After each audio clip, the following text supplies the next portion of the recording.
Hi friends, ഗോതമ്പ് മാവ് കൊണ്ട് നമുക്കൊരു അട ഉണ്ടാക്കാം. അതിനുവേണ്ടി ഞാൻ 2 കപ്പ് ഗോതമ്പ് പൊടിയാണ് എടുത്തിരിക്കുന്നത്. ഇലയില്ലാതെ എങ്ങനെ അട ഉണ്ടാക്കുന്നതെന്ന് നോക്കാം.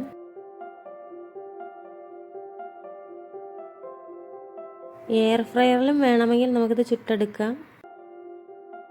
നമ്മൾ ചൂടുവെള്ളത്തിലാണ്, നല്ലതുപോലെ തിളച്ച വെള്ളത്തിലാണ് ഇത് കുഴയ്ക്കേണ്ടുന്നത്. അതിനുവേണ്ടി ഞാൻ ഉപ്പ് ചേർത്തിട്ടുണ്ട്. അതിനകത്ത് വെക്കാനുള്ള ഫില്ലിങ്ങിന് വേണ്ടി തേങ്ങയും ശർക്കര എടുത്തിട്ടുണ്ട്. 2-3 ഏലക്കായും ചതച്ചിടാനായിട്ട് എടുത്തു. നല്ലതുപോലെ തിളച്ച വെള്ളമാണ്. ഇനി നമുക്കതൊന്ന് കുഴച്ചെടുക്കാം.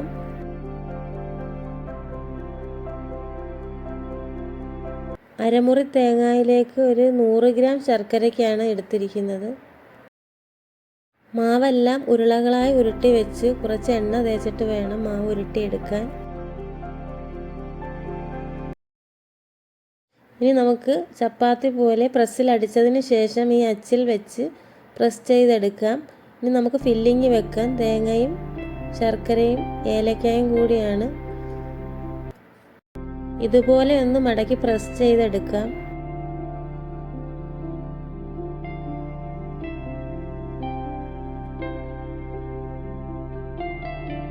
അടുത്ത ഓരോന്നും ഇതുപോലെ തന്നെ നമുക്ക് ചെയ്തെടുക്കാം.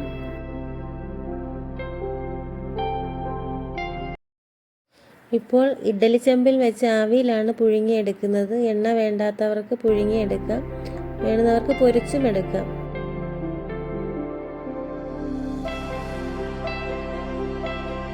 അടച്ചു വെച്ച് 10 മിനിറ്റ് ഇത് ആവിയേറി വെന്തതിന് ശേഷം നമുക്കിനി തുറന്ന് നോക്കാം.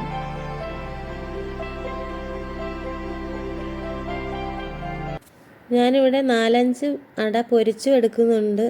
ഇതുപോലെ പൊരിച്ചെടുത്താൽ നല്ല എണ്ണയിൽ പൊരിച്ചതിനൊരു പ്രത്യേക ടേസ്റ്റ് ആണല്ലോ. ഇത് ആവിയിലും പുഴുങ്ങിയിട്ടുണ്ട്, എണ്ണയിലും പൊരിച്ചിട്ടുണ്ട്. ഈ റെസിപ്പി ഇഷ്ടപ്പെട്ടവർ ലൈക്ക് ചെയ്യുക. അങ്ങനെ ഇലയില്ലാതെ തന്നെ അട ഉണ്ടാക്കാം.